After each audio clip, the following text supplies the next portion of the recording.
Good afternoon, and thank you for attending today. My name is Jake Lowe. I'm a contract specialist for the Texas Lottery Commission. This is a pre-proposal conference for the promotional products RFP number 362-2025-0002.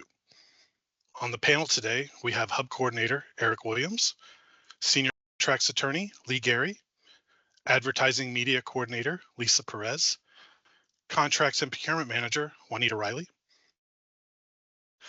A copy of the sign-in sheet will be posted on the ESBD, and that's Electronic State Business Daily, and Texas Lottery website prior to the next business day. This is for sharing of information between prime vendors and subcontractors.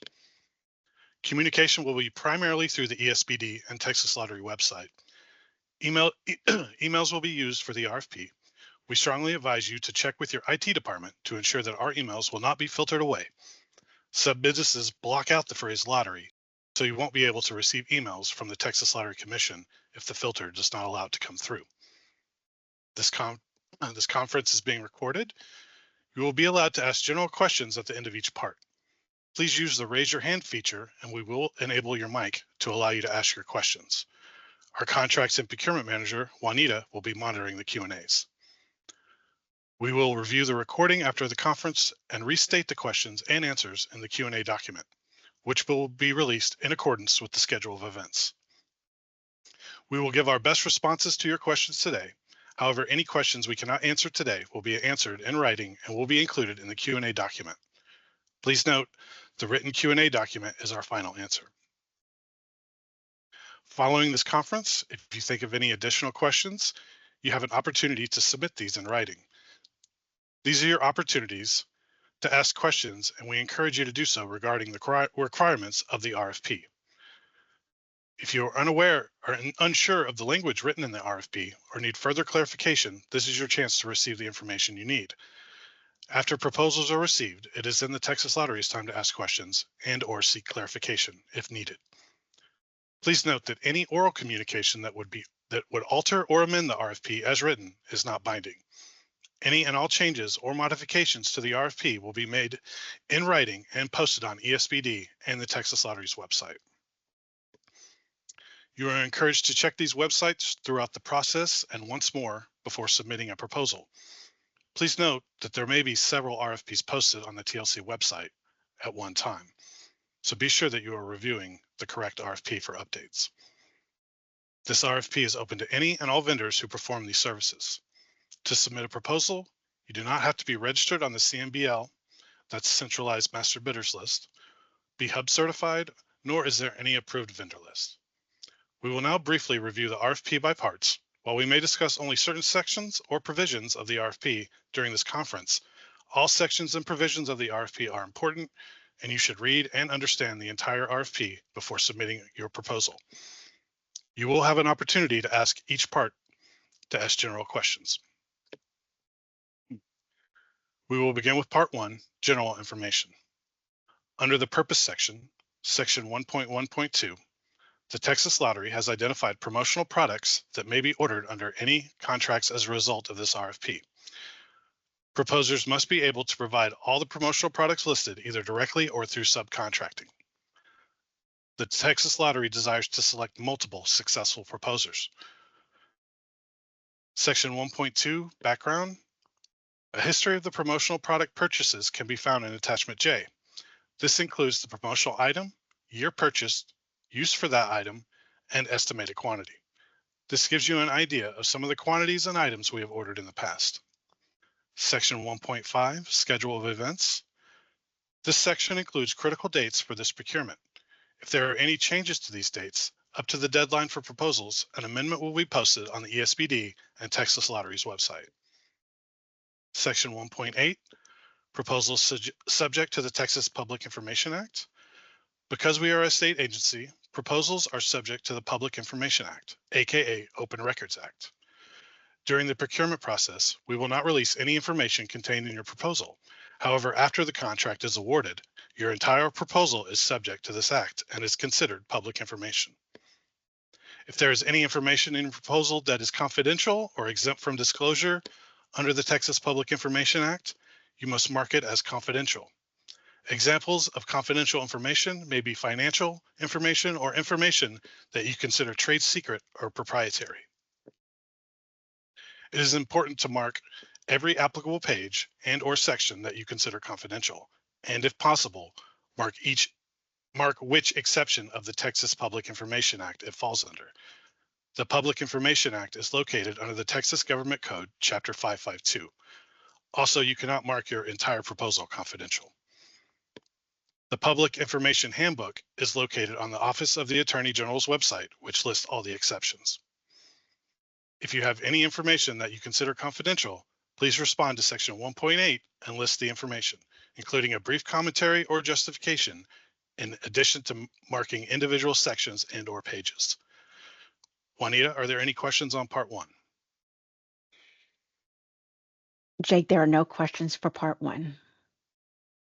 Okay, thank you. Part 2, Proposal Process. Section 2.1, Contact Person. I am the sole point of contact for the RFP. All questions should be directed to me, including any hub questions. Section 2.4, questions shall be submitted via email by the deadline in the schedule of events. Questions submitted after the deadline in the schedule of events will not be answered. Responses will be posted on the TLC and ESPD websites on or before the dates listed in the schedule of events. Section 2.5, Submission of Proposals. Proposals shall be submitted in the format prescribed in this section. Section 2.5.1, proposal must be delivered to the address provided in Section 2.1 and received no later than the deadline established in the schedule of events. Late proposals will not be considered. No exceptions will be made. Section 2.5.2, the Texas Lottery headquarters is located at 1801 North Congress Avenue, the George H.W. Bush State Office Building. This is a secure building, and all visitors must check in at the front desk in the lobby of the main building off East 18th Street. If you are hand delivering a proposal, please allow adequate time to check in and for the Texas Lottery staff to retrieve your proposal in a timely manner prior to the submission time listed on the schedule of events. Section 2.5.3, you need to submit one signed original and 4 copies of your proposal. The original proposal should be clearly marked as original and shall be bound in a 3-ring binder. The hub subcontracting plan should also consist of 1 signed original and 2 copies. The signed original cost proposal should be contained in a separately sealed envelope and an attachment to the original proposal. Samples required under Section 4.5 must be also submitted with your proposal. Be sure that your proposal contains responses to all sections and parts of the RFP, and be sure your proposal number corresponds with that of the RFP. You may provide a blanket acknowledgement and acceptance for parts 1, 2, and 3 unless a section requires a specific detailed answer. Parts 4 and 6 require a section-by-section response. That means for our 4.1, we're looking for a 4.1 in your response that corresponds to the RFP. For Part 5, complete and submit 1 signed original and 2 copies of the HSP. This can be in a separate binder or folder. The original signed cost proposal should be in a separately sealed envelope clearly marked as such and an attachment to the original proposal. If proposers feel a section does not require a detailed response, then it is acceptable to state that you agree and will comply. Section 5.6, 2.5.6, the proposer's commitment, attachment A, and the background information certification, attachment D1, must be signed by an officer or agent of the proposer with the authority to contractually bind the proposer, and the signed original attachment must be included in the original proposal. Section 2.5.9, in addition to the printed proposal, you're required to submit the entire proposal, excluding the cost proposal, on a USB drive in a searchable and unprotected PDF file. Section 2.5.10, please note copyrighted proposals are unacceptable and may be rejected.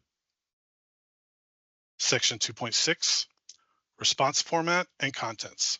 This section covers what format and contents for which your proposal must be organized, which includes letter of transmittal, executive summary, either a blanket acknowledgement of part 1, 2, or 3, or a section-by-section response to 1, 2, and 3. Section-by-section responses for parts 4 and 6. Sealed cost proposal attached to the original proposal only. Attachment A, proposer's commitment, and Attachment D1, background information certification. Section 2.7, letter of transmittal. The letter must state that the proposal is valid for 270 days. Also include an overview of why your company is most qualified and include a statement of accepting the terms and conditions in Part 3 and/or any exceptions to such. Section 2.8, executive summary, should be a full and concise summary of your proposal, excluding cost information, and not exceed 5 pages. Section 2.10, proposer's cost proposal. Cost proposal must be in the format included in Attachment G, submitted in a separately sealed envelope as an attachment to the original proposal. We only need one signed original. Disclosure of cost in the body of the written proposal is cause for disqualification. Please review the entire Attachment G and instructions carefully. Failure to complete all documents with required information may result in disqualification of the proposal. For your convenience, an Excel version of the cost spreadsheet is posted on the Texas Lottery and ESPD websites. If you use this spreadsheet, be sure to include the entire mandatory price sheet, including the signature page. The sealed envelope should only contain the cost proposal. Do not include any marketing materials or other information in your sealed cost proposal. The sealed cost proposal is not open until after the proposal is scored on its technical merits. Therefore, any additional materials that are included in the sealed envelope will not be evaluated. Section 2.11, multiple proposals. Proposers may only submit one proposal and one cost proposal. If a proposer submits more than one proposal, all proposals from that proposer may be rejected. Section 2.12, changes, modifications, and cancellation. Any RFP changes, modifications, or cancellations will be posted on the TLC and ESPD websites. Section 2.15, proposal evaluation. The scoring matrix is Attachment F and will be used for the evaluation of proposals in response to this RFP. Please note there are two pass-fail categories, HSP analysis and financial analysis. Your proposal essentially goes through 4 phases once it's submitted. Initial assessment for compliance and completeness. It is reviewed for financial and HSP analysis.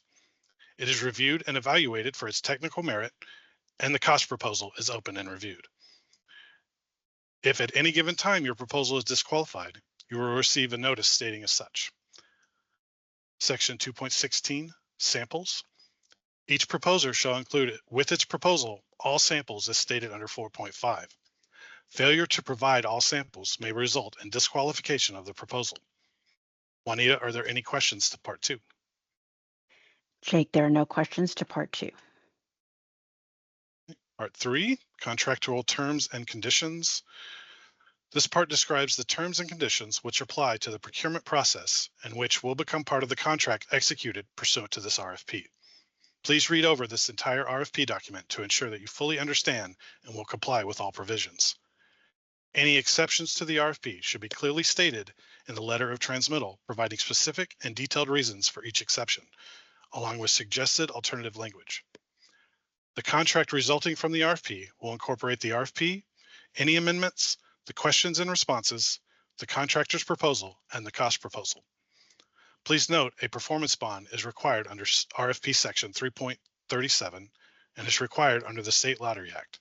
Therefore, we cannot accept alternatives. Juanita, are there any questions to Part 3? Jake, there are no questions to Part 3. Part 4, required information. Sections 4.1 through 4.4. Although these sections seem brief in the RFP, these sections require proposers to gather, compile, and submit a great deal of detailed documentation. Please read these sections in depth and provide all the information in your section-by-section response. So for 4.1 in the RFP, we want to see 4.1 in your proposal. Section 4.5, samples. As previously stated, each proposer shall include samples for each item listed in the section. Proposals that do not include all samples listed in Section 4.5.1 may be disqualified. If a sample is not available, give a brief explanation of why the item is not available and material and diagram specifications of the product or products to be provided. If a sample for a custom item is not available, Proposers shall submit material and diagram specifications and/or like product to demonstrate the quality of the products to be provided. At least one sample must include embroidered Texas Lottery logo. Please contact me for the Texas Lottery logo EPS file. Section 4.6, Conflict of Interest. In this section, you are asked to disclose any actual, potential, or perceived conflicts of interest. Please review this section and make any disclosures. 4.7, Financial Soundness. Texas Lottery Commission does a thorough financial analysis of all proposals. Please provide the information requested under this section. If you feel this information is confidential, please mark it as such. This is a pass-fail category on the scoring matrix. It is critical that you provide the requested information. Section 4.8, Background Investigations. TLC reserves the right to conduct in-depth background investigations on the apparent successful proposer. Section 4.8.2, a background investigation may be conducted on contractually defined vendor principals, meaning those who will be directly involved in selling or leasing the goods or performing the services subject to this RFP or resulting in a contract. This includes partners, shareholders, officers, and directors who are directly involved. Section 4.8.3, background investigations may be conducted on vendor employees who meet one or more of the criteria under this section. This contract requires a background investigation of employees on site at the Texas Lottery Commission. Background investigations will include fingerprinting.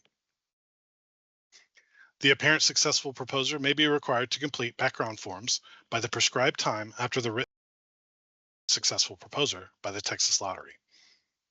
As mentioned before, we ask that all proposers complete and submit attachment D1 with this proposal. This is a certification that your company would not be denied a sales agent license under the Texas Government Code 466.155, which is attachment D in the RFP. Section 4.9, Disclosure of Interested Parties. If requested, the successful proposer will be required to fill out a 1295 form with the Texas Ethics Commission. This is for contracts over $1 million, and if you're not a publicly traded company. Juanita, are there any questions on part 4? Jake, there are no questions for part 4. All right. Part 5, the HSP. At this time, I will turn it over to Eric Williams, who is going to go over part 5. Good afternoon. My name is Eric Williams, the Hub Coordinator for the Texas Lottery Commission. I will be covering the Hub Subcontracting Plan, or HSP, which is a very crucial element of your proposal. If you're not the individual responsible for preparing the HSP, please share this information with them and recommend that they watch the video of this pre-proposal conference, which will be posted on the agency website. The Hub Subcontracting Plan is used to utilize both Hub and non-Hub subcontractors that will be utilized under the awarded contract. Each proposer, Hub or non-Hub, submitting a response to this RFP is required to submit an HSP. No one is exempt. As Jake previously mentioned, the HSP is a pass-fail element of this RFP. No evaluation points are given for the HSP, and proposers must submit an HSP with their proposal regardless of their subcontracting intentions. Any proposal received not including an HSP will be rejected, and the technical portion will not be evaluated. So it's important to submit a completed HSP with your proposal. Also, during the reviewing process, if it is determined that your HSP has failed, your proposal will be disqualified and will not be evaluated. The HSP process is governed by a rule established by the Texas Comptroller of Public Accounts. Per Section 5.1 of the RFP, you are responsible for reviewing this rule. Section 5.3, Assistance for preparation of the HSP. To assist you with the HSP, the Lottery Commission provides the following resources and assistance. This pre-proposal conference video will be posted on the agency website.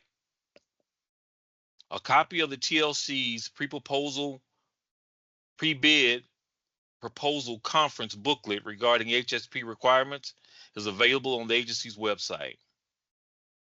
A HSP quick checklist is included in the RFP. Proposers have the opportunity to submit written HSP questions at any time up until the proposal deadline. However, we suggest you submit questions early to allow yourself the necessary time to address any deficiencies with your plan. You're encouraged to start working on your plan as soon as possible to give yourself plenty of time. The HSP Q&A is posted on the agency's website and the ESBD, which will be a rolling document. So be sure to check the date posted. We will review submitted drafts of your HSP to identify deficiencies and provide feedback. However, we will not state whether your draft has passed or failed. We will conduct one-on-one workshops upon request. These may be conducted via Zoom, Teams, or telephone conference. The purpose of the workshop is to discuss the Hub subcontracting requirements, answer questions specific to conducting the good faith effort, and completing the HSP forms. This process will allow you the opportunity to submit draft HSPs for review by the Lottery Commission. As previously stated, this process does not guarantee that the HSP submitted with a proposal will pass. It's the proposer's responsibility to understand the requirements of the HSP and to perform all the required steps prior to submitting their HSP. The last date to review any draft HSPs for deficiencies and one-on-one workshops is listed in section 1.4 of the RFP. All proposers are strongly encouraged to take advantage of all these resources. As per section 2.1 of the RFP, please forward all questions or requests to Jake. Section 5.4, requirements for completing the HSP forms. The definition of a subcontractor is very broad and applies to any third-party vendor used to fulfill a portion of the contract. Our definition of a subcontractor is a person who contracts with a successful proposer to work, to supply commodities, or contribute toward completing work for the Texas Lottery. In other words, if the successful proposer who is awarded this contract is paying anyone who is not an employee to provide goods and or services, they are very likely subcontracting under this definition. These individuals will receive a 1099, unlike your employees who receive W-2s. We've identified potential subcontracting opportunities in section 5.5.1 of the RFP. These areas may or may not be subcontracted depending on the proposer's existing resources, employees, and business model. You're not limited to the list in the RFP. However, if you intend to subcontract any portion of the contract and is not listed, you are responsible for identifying it in your HSP submission. We have included in the RFP a list of hub vendors by CMBL class and commodity description to assist you in finding potential hub vendors.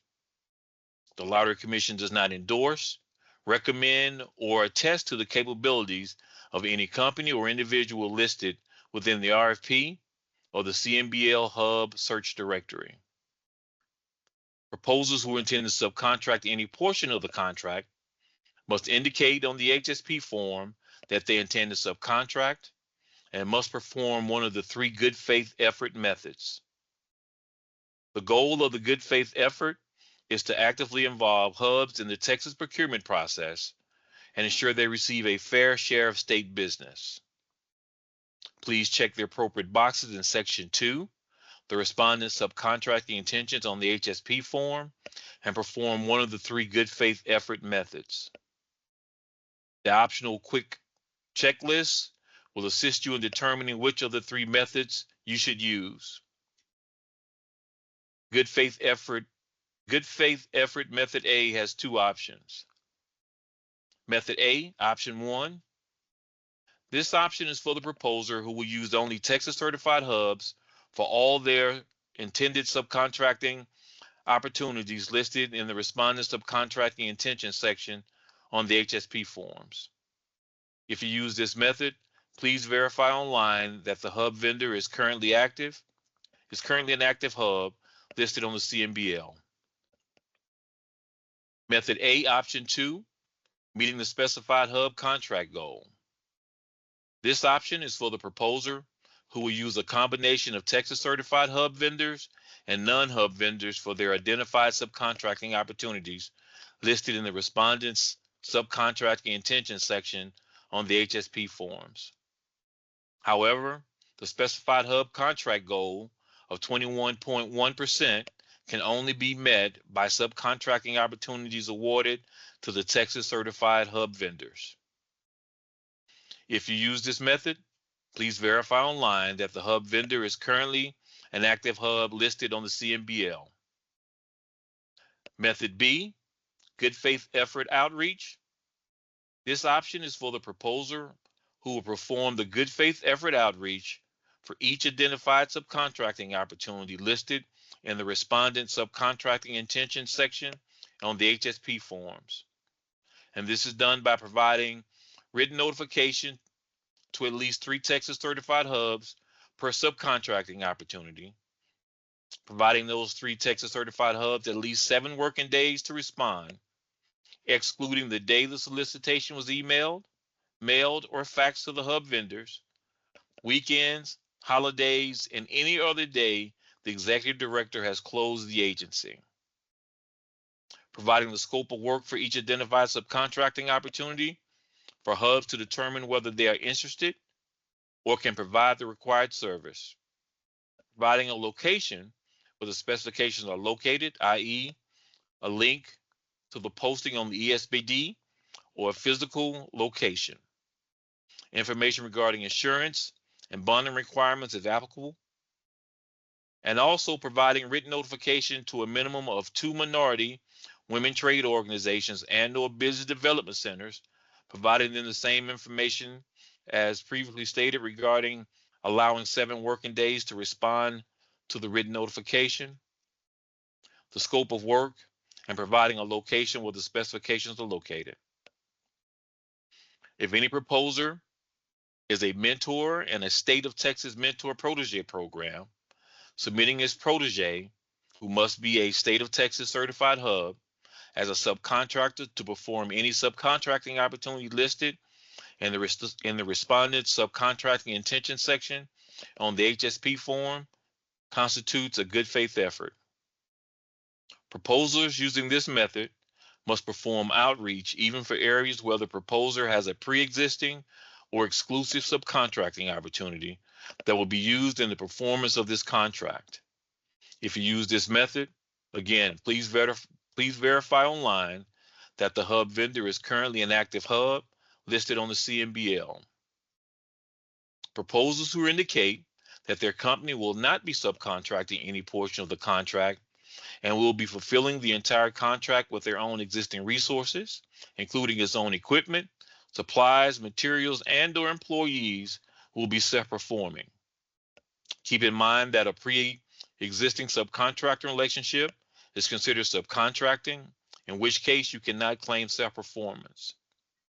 A pre-existing subcontracting relationship is a business affiliation your company has with a third-party vendor who is currently supplying your company with goods and/or services and will continue to supply those goods and/or services to assist you in the performance of this contract.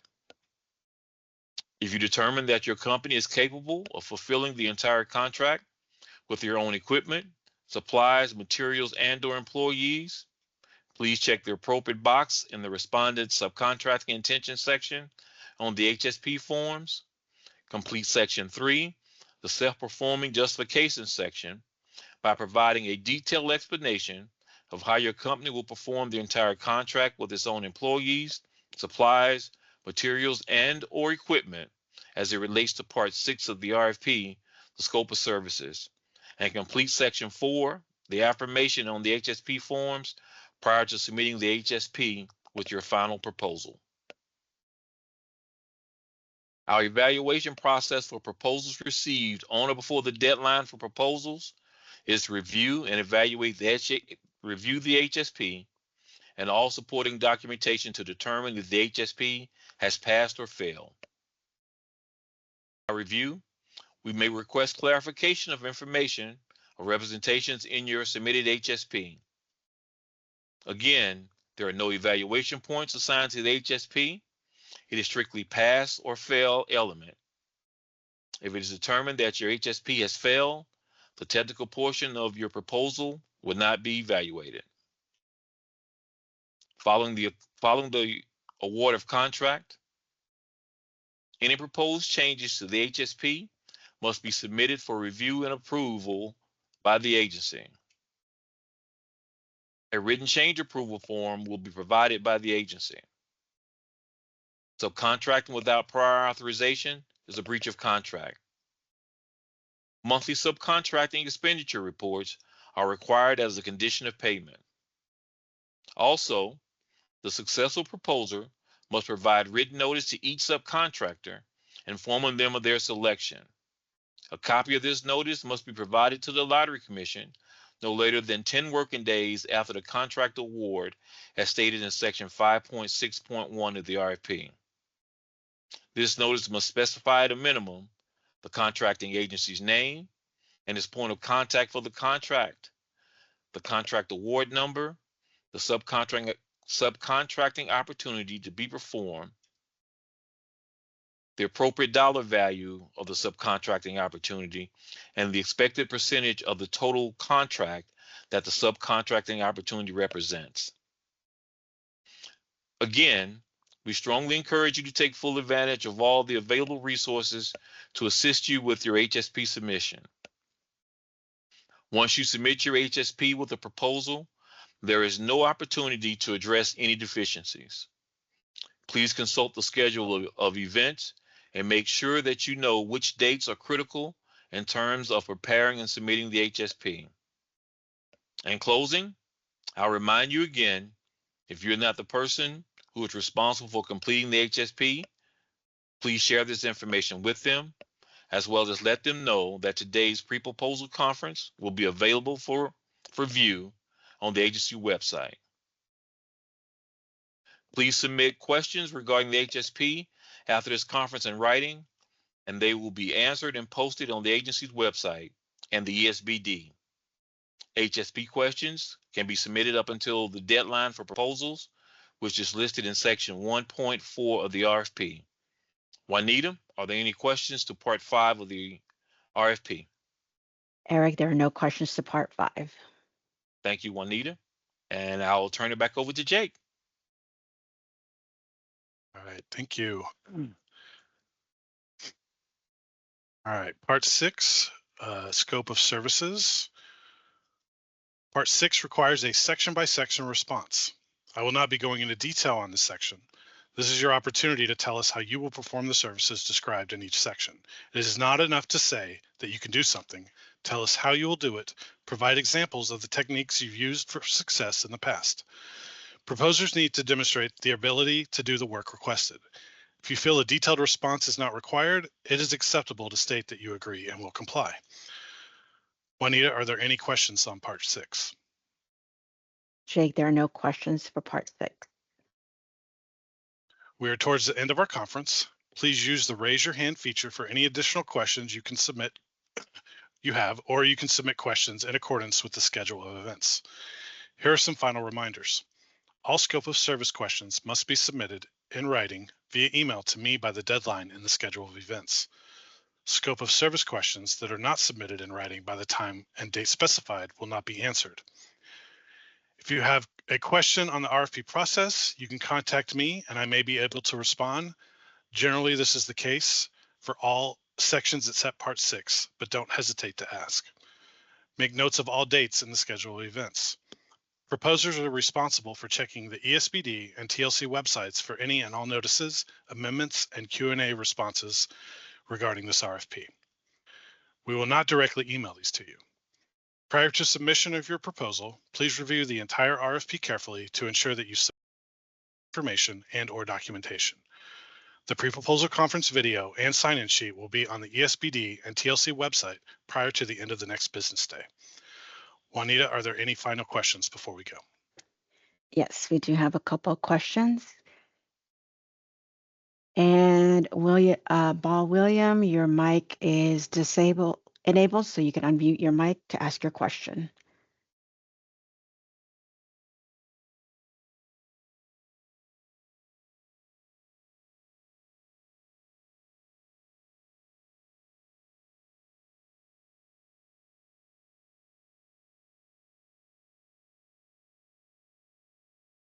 Sorry, I was. You had it.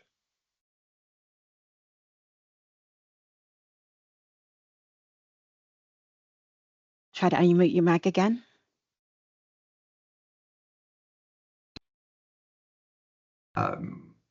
My question, thank you for taking my question. My question is regarding the tariff situation and submitting pricing that is to be valid for X amount of time. How do you suggest we navigate that? Lisa, that question's for you. If you would put that as a written question for the Q&A, we can respond. Okay, thank you.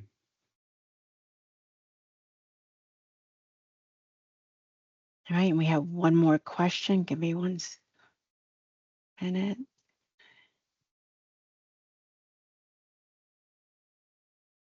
Okay, JC, you can unmute your mic.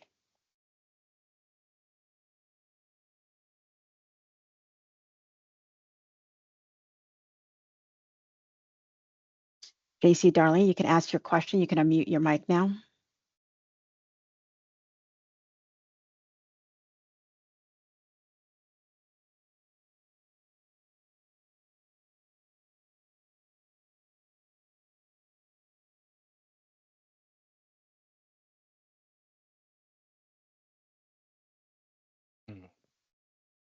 Let me try to unmute your mic.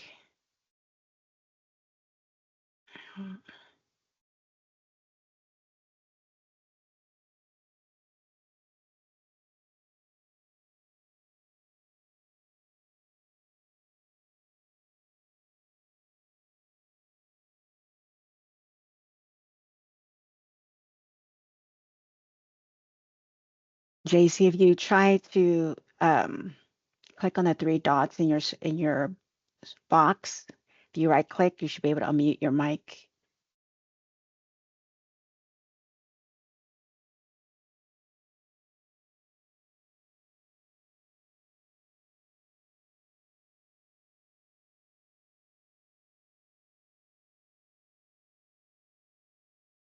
Well,